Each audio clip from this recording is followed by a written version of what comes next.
Hello, girl horrors and fellow deadites. I'm Brendan. I'm Sam. And welcome to Our Life in Horror. Got something in my eyeball.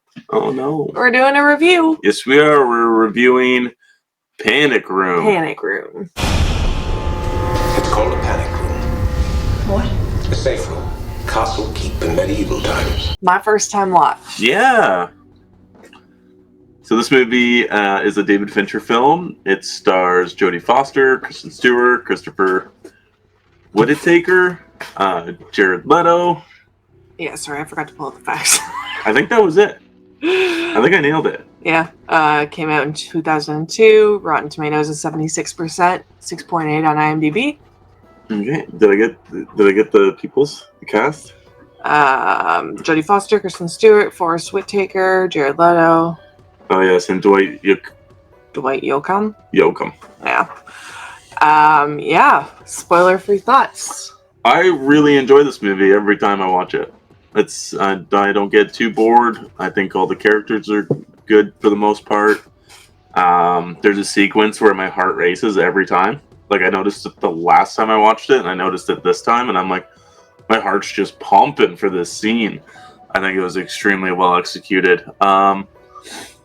This is early Kristen Stewart before she got the cringy acting of Twilight, and I think that her acting in this film holds up. I was going to make a comment on that too. Yeah. I was shocked that she was good.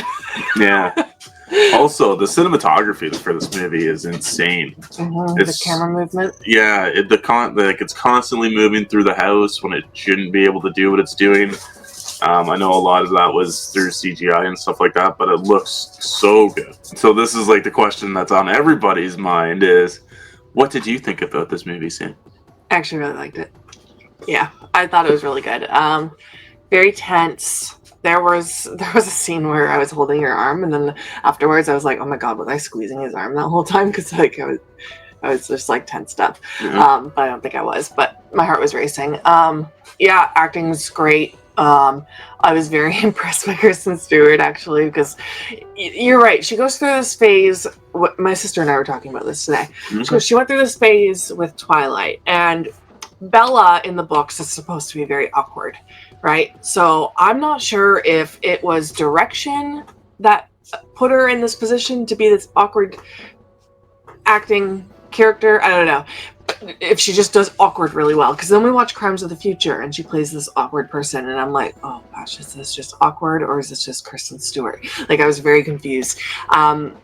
But like with age, I've seen her like in interviews, and like you've seen her in acting in older movies like Underwater or whatever. Yeah. And you said she was good in that. Yeah. I think she's found her confidence with age and is like a better actress because of that. Maybe she's really like found herself a bit more. Mm-hmm. Maybe but she did have that very cringy phase where I just was not a fan of her because of the Twilight movies. And I like the Twilight movies. They're like comfort films, but because they're cringe. So seeing that she was in this movie, I was like, oh shit. But she was good. Yep. So I'm wondering if it was just the Twilight series, like the direction. I don't know what to blame that on. But not sure. Anyway, that was my little Kristen Stewart rant. Yeah, cinematography, you said, was really good. Like, I noticed so many cool camera shots of how it was going through the house. I like the characters. I like the concept. Like, it's a one-location movie. You're in this house for the entire time, and I was entertained the whole way through. So that's good. Yeah. Okay. Yeah. All right. So, like, I guess we'll head into spoilers now. So, you've been warned for this 20-year-old movie. No, 23-year-old movie now. Yeah. So, diabetes. We'll start there. We'll start at the diabetes. I forgot about this. Yeah.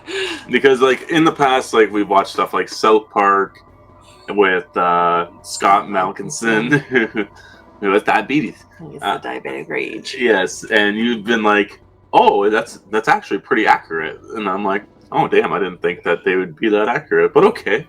I love judging movies with the topic of type 1 diabetes and judging whether or not it's accurate or not, because there's been like shows like when I was a kid that I would watch.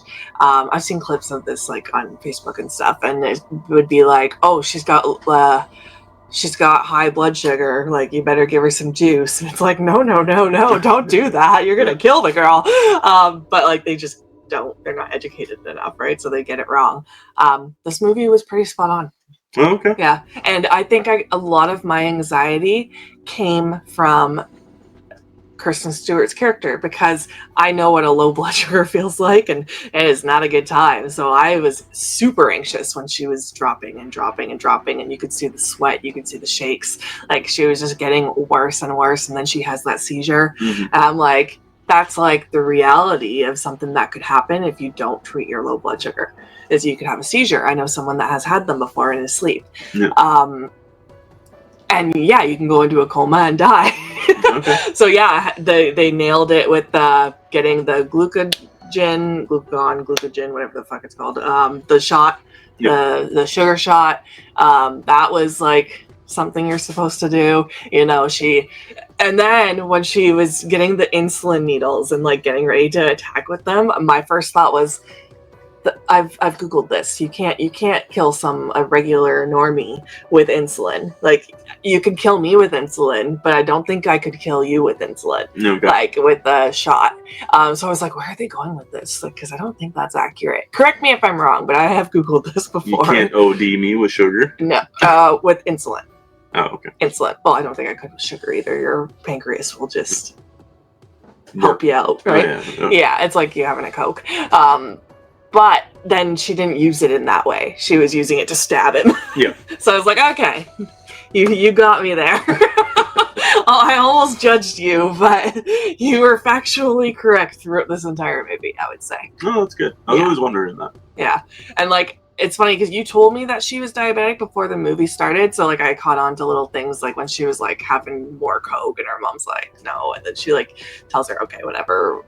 And then, when she was like when they're in the panic room and she's like, you gotta like not get worked up, you know what's gonna happen, and like just stuff like that. Yeah. Okay.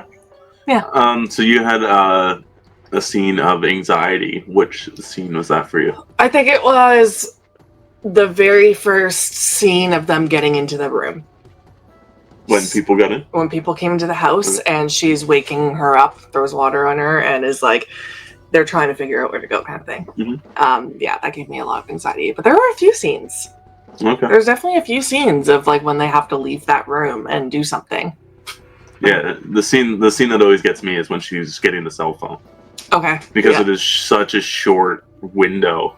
Yeah. And if they hear her, like, it's like those guys can be up the stairs in like seconds. Yeah, that scene got me too. There's a lot of good tense scenes. This was definitely one of those edge of your seat movies. Yeah. Who's your favorite crook? Oh God, Jared Leto. Do you like Jared Leto? You know what? I liked the good bad guy. Yeah. Actually, you have a soft spot for him. You almost want him to get away with the money. You almost want him to escape those cops and make a better life for his kids. But then I'm like, that just would be too like. I was almost wondering like what the court case would look like after this, because what. Yeah, he helped them, but he was always kind. He did save the daughter's life once, and then came back and saved the mom's life on top of everybody else's life. Yeah. So like I was always wondering how that courtroom sentence would go. Like clearly they might not press like charges beyond like the basic set, but he probably did go to jail for a bit. Yeah, he wouldn't have gotten off for like wouldn't have gotten charged for murder or anything. He didn't do any of that.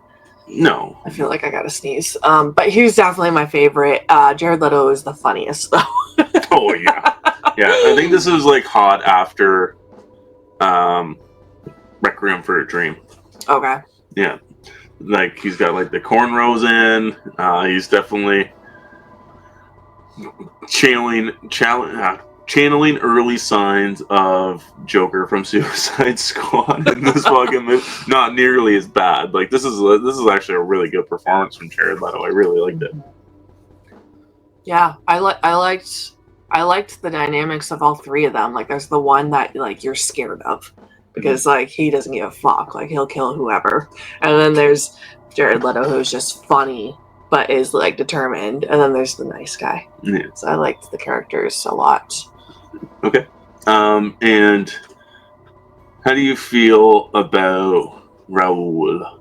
Is Raul the one you're scared of? Yeah. Yeah.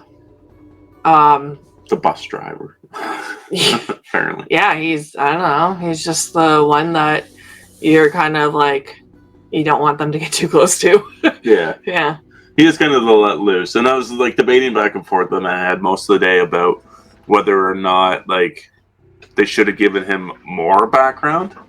Because like you have enough of all two, like Jared Leto and Forrest Whitaker's character. Mm-hmm. I think his name's Raymond.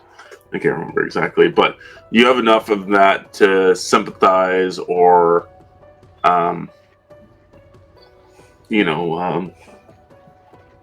what's the other word I'm looking for? Relate to, maybe, Okay. with Jared Leto's character. And Raul is just like, he looks like he came like straight out of the play-by-play bad guy handbook. Yeah. He's kind of got a big question mark on him. Yeah. But I kind of liked it because it kind of makes him scarier. Yeah. Okay. Because he's unpredictable.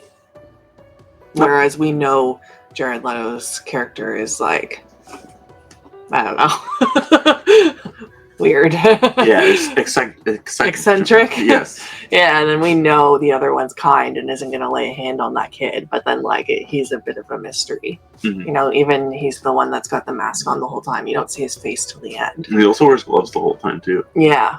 So I kind of like that. He even goes back and picks up his fingers. God, yeah, I was so happy when he got his fingers slammed in there. Yeah. I'm like, thank God. Yeah. Another scene I really, really liked was when the cops told what's his face to put his hands up, and then like he has to put the bonds up in the air, and they all just start going everywhere, and you're like, that's a lot of money. Yep. Just being blown away. Well, you like last night. You were like, "What happened? Why was it like all?" Because there was like weird. Oh yeah. Okay. So let me explain myself. So last night when the movie ended, well before the very last scene of the mom and daughter on the porch bench, but park bench, not porch bench. So when the guy got caught, and then you see the cops come into the house, and the dad's there all beat up, and the daughter and the mom are there, and they're all looking at each other. I got confused because they did such a long scene of them all looking at each other, and things got weird, and I was like, was the dad in on this? Like, why are there things weird right now? But you just said it was for dramatic effect. Yeah, and I think it's just the fact that no matter what, he's probably gonna show up to help if he can. Right? Yeah. Because like clearly their relationship did not end on very good terms at all. Yeah. So yeah. Yeah, I was curious when she made the phone call if it was going to get through to anyone. Yeah. So a movie I've compared this to in the past, and I had a little battle with Nikki with was Inside. Oh, okay. And my battle was with the lead character not being a proactive character, a proactive lead. Was where in this movie I feel like they're very proactive. They're trying to do stuff. They're trying to get out, as where that character in Inside does not do that. Okay. How do you feel about that? Yeah, I guess the character in Inside is more just fighting for her life, it seems like. Mm-hmm. Whereas it's Jodie Foster, right? Yeah. She looks beautiful in this movie, by the way. All the close-up scenes of her face and her bright blue eyes, I was like, that's an angel on the screen. She just looks a little dorky in the beginning with her glasses, right? So then when she got into the panic room, I was like, who is this goddess? But I've just never seen her like that before, I guess. What was the question? Oh yeah, she's like Arkin, like in The Collector, like smart. Yeah. Like she's got the smarts, like she's got survival skills, and I'm just like, I don't know if I would have thought of any of these things. Mm-hmm. Yeah, me too. Whereas inside, I don't know. It's been a minute since we've seen it, so I can't harshly judge it too much. Yeah, it's been like a year, I think. Close to. It feels like it, anyways. Yeah. It probably wasn't that long. I think we watched it in November. But yeah, I don't know. Okay. Do you have any other thoughts on the movie? Any other favorite sequences or anything? I just really liked the topic of the type 1 diabetes being an obstacle, obviously, because it's relatable for me. And I just really liked the camera movements through the house. I like that there were cameras all through the house, so we're seeing them on the cameras, we're seeing them interact on the intercom, we're seeing just the camera just moves so smoothly from room to room, and like just I have to say, this is the clearest I've ever seen those camera monitors. I was gonna say, talk about the 4K. There was one scene that everything got a little blurry and weird, but I wasn't sure if that was supposed to be. I think there's some motion blur. Okay, at first I was like, is this a low blood sugar thing? Or No. And I'm like, or is this a 4K? Like, I wasn't sure. Yeah, so like so we got the 4K and we finally got to sit down and watch it. Well, we bought it and then we literally watched it. Yeah. Which is the first time that's ever happened. But yeah, so there's a few moments where some faces are a little waxy looking. It's not too often. As well as there are some motion blur sequences, but I only noticed it like twice, and it's for like 2 seconds, if that. Like, it doesn't last long at all. So in all honesty, I was incredibly happy with this 4K. I've never seen this movie look so good. Yeah, it looks great. I do know some background of what's happening. I literally watched a 4K review of it, or at least half of it, before we even watched the movie. So it's kind of pointing some stuff out. But all the CGI sequences, like the camera movements and stuff, they were all shot differently. So they were only upgraded to 2K. As where the stuff that was shot on film was upgraded to 4K.